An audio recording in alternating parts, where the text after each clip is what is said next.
కథ ఒక సహాయం డాక్టర్ పుట్టుక. ఒక చిన్న పట్టణంలో రాము అనే ఆటో డ్రైవర్ ఉండేవాడు. రాము చాలా కష్టపడి పనిచేసేవాడు. ఉదయం తెల్లవారగానే బయలుదేరి రాత్రి అర్ధరాత్రి వరకు ప్రయాణికులను తీసుకెళ్లి కుటుంబాన్ని పోషించేవాడు. భార్య, 2 పిల్లలు, అంతే ఆయన జీవితం. జీవితం అంతా కష్టమే అయినా రాము మనసు మాత్రం బంగారం లాంటిది. ఎవరికి ఏ ఇబ్బంది కనిపించినా సహాయం చేయాలనుకునే స్వభావం. ఒకరోజు స్కూల్ దగ్గర ఆటో ఆపి ప్రయాణికుల కోసం ఎదురు చూస్తున్నాడు. అప్పుడే ఒక చిన్న అమ్మాయి బయట నిలబడి ఏడుస్తూ కనిపించింది. రాము దగ్గరకు వెళ్ళి, "ఏమైంది పాపా? ఎందుకు ఏడుస్తున్నావ్?" అని మృదువుగా అడిగాడు. చిన్నారి కన్నీళ్లు తుడుచుకుంటూ, "నాన్న దగ్గర డబ్బులు లేవు సార్. School fee చెల్లించలేకపోయాం. అందుకే టీచర్ బయటికి పంపేశారు" అంది. ఆ మాట విన్న రాము మనసు భారంగా మారింది. తన పిల్లలు కూడా స్కూల్లో చదువుతున్నారు కాబట్టి ఆ బాధ ఆయనకి బాగా అర్థమైంది. ఆ రోజు రాము దగ్గర ఉన్నది కేవలం రోజు సంపాదన మాత్రమే. అది ఇంటికి తీసుకెళ్లి బియ్యం కొనాలి, పిల్లలకు పాలు తేవాలి. కాని ఆ చిన్నారి కన్నీళ్లు చూసి ఇప్పుడాయన అవసరం పెద్దది అనిపించింది. రాము వెంటనే ఆమెను తీసుకెళ్లి ఫీజు చెల్లించాడు. చిన్నారి ఆనందంతో చేతులు జోడించి, "సార్, మీరు నాకు దేవుడు లాంటివారు" అంది. రాము హృదయం నిండిపోయింది. ఇంటికి వెళ్లి భార్యకి చెప్పాడు. భార్య గర్వంగా నవ్వుతూ, "మన దగ్గర ఎంత తక్కువ ఉన్నా మనసు పెద్దది కదా. ఇదే నిజమైన సంపద రా" అంది. సంవత్సరాలు గడిచాయి. ఆ చిన్న అమ్మాయి చదువులో రాణించి డాక్టర్ అయింది. ఒకరోజు రాము అనారోగ్యంతో హాస్పిటల్కి వెళ్లాడు. అక్కడ ఆయనను చూసే డాక్టర్ ఎవరో కాదు, అదే ఆ చిన్న అమ్మాయి. ఆమె కళ్లలో కన్నీళ్లు, పెదవులపై ఆనందం. "బాబాయ్, మీరు నాకు ఫీజు చెల్లించకపోయి ఉంటే నేను ఈరోజు ఇక్కడ ఉండేదాన్ని కాదు. ఇప్పుడు మీ ఆరోగ్యం చూసుకోవడం నా బాధ్యత" అంది. రాము కళ్లలో ఆనందభాష్పాలు మెరిశాయి. మెసేజ్: మన దగ్గర ఎంత తక్కువ ఉన్నా సహాయం చేయడానికి పెద్ద మనసు ఉంటే చాలు. ఒక చిన్న సహాయం కూడా ఎవరి జీవితాన్నో మార్చగలదు. కథ: మనసే బంధం. ఒక చిన్న ఊరిలో రామయ్య అనే వృద్ధుడు ఉండేవాడు. ఆయన భార్య సంవత్సరాల క్రితమే చనిపోయింది. అప్పటినుంచి ఆయన తన కొడుకు సతీష్, కోడలు, మనవళ్ల కోసం మాత్రమే బ్రతికేవాడు. రామయ్యకి పొలం ఉంది, జంతువులు ఉన్నాయి, ఇంటి వద్ద చిన్న తోట ఉంది. వృద్ధాప్యం వల్ల ఆయనకి కష్టంగా ఉన్నా ప్రతిరోజూ కాస్తా పనిచేసుకుంటూ గడిపేవాడు. కాని ఇంట్లో సంతోషం లేదనే బాధ మాత్రం ఎప్పుడూ వెంటాడేది. సతీష్ ఒక పెద్ద కంపెనీలో మంచి జీతం వస్తున్న ఉద్యోగం చేసేవాడు. అతని భార్య కూడా బిజీ. వాళ్లకి 2 చిన్న పిల్లలు. ప్రతిరోజూ ఉదయం నుండి సాయంత్రం వరకు ఆఫీస్, మీటింగ్స్, స్కూల్ పనులతో గడిచిపోతుండేది. వారు రామయ్యని మరిచిపోలేదు కాని ఆయన దగ్గరకు వెళ్లడానికి, సమయం గడపడానికి మాత్రం వీలు చేసుకోలేకపోయేవారు.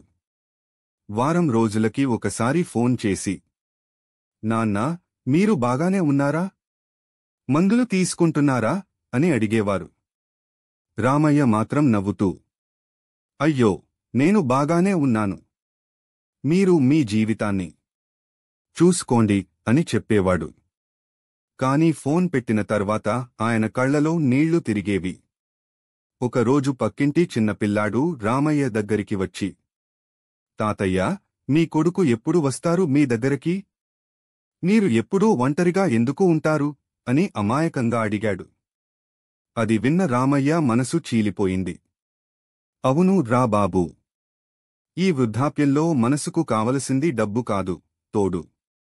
కాని అది నాకు దొరకట్లేదు" అని అనుకుని కన్నీళ్లు పెట్టుకున్నాడు. ఆ రోజే రామయ్య అనారోగ్యంతో పడిపోయాడు. పక్కింటివాళ్లు ఫోన్ చేసి సతీష్కి చెప్పారు. సతీష్ వెంటనే భార్యా పిల్లలతో ఊరికి పరిగెత్తుకొచ్చాడు. తండ్రి మంచంపై కళ్ళు మూసుకుని కనిపించగానే సతీష్ గుండె ఉలిక్కిపడ్డది.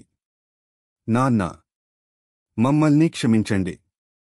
డబ్బు సంపాదించడంలోనే పడిపోయి మీకోసం సమయం ఇవ్వలేకపోయాం. ఇక మిమ్మల్ని ఒంటరిగా వదిలి వెళ్ళం అని ఆవేదనతో చెప్పాడు. రామయ్య కళ్ళు తెరిచి కొడుకు, కోడలు, మనవళ్లను చూసి ఆనందంతో నవ్వేశాడు. ఇక నాకు కావలసింది ఇదొక్కటే, మీతో గడపడం అని గట్టిగా కౌగిలించుకున్నాడు.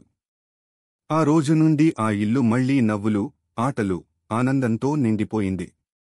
పొలంలో పిల్లలు పరుగులు తీయడం, సాయంత్రం కుటుంబం కలిసి భోజనం చేయడం, ఇవన్నీ రామయ్యకి మళ్లీ కొత్త జీవితం ఇచ్చాయి.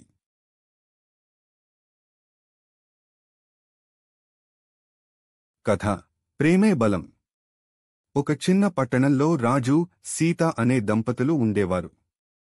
రాజు ఒక ప్రైవేట్ కంపెనీలో పనిచేసేవాడు. జీతం ఎక్కువ కాకపోయినా కుటుంబం బాగానే సాగేది.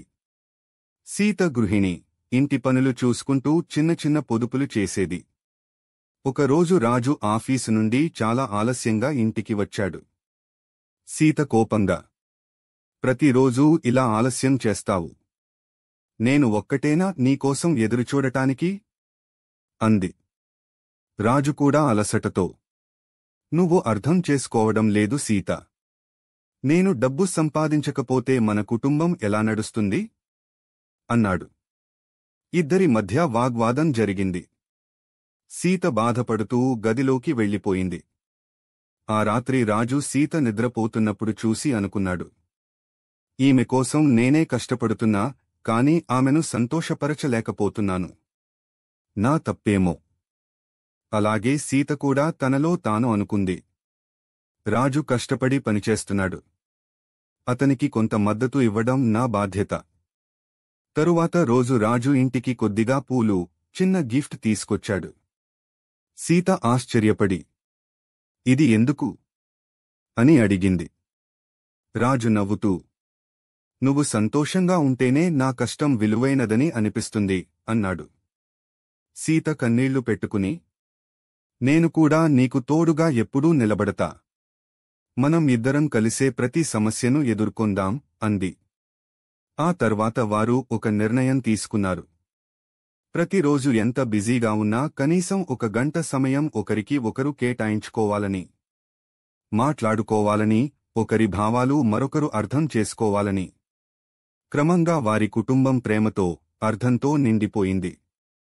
సమస్యలు ఉన్నా అవి పెద్దవిగా అనిపించలేదు. మెసేజ్: భార్య భర్తల మధ్య తగాదాలు సహజం. కాని పరస్పర నమ్మకం, అర్థం చేసుకోవడం, ప్రేమ, ఇవే జీవితం సాఫీగా నడిపే బలం. మా స్టోరీ మీకు నచ్చితే లైక్, షేర్, కామెంట్ చేసి ఇలాంటి ఇంట్రెస్టింగ్ స్టోరీస్ కోసం మా ఛానల్ని సబ్స్క్రైబ్ చేసుకోండి.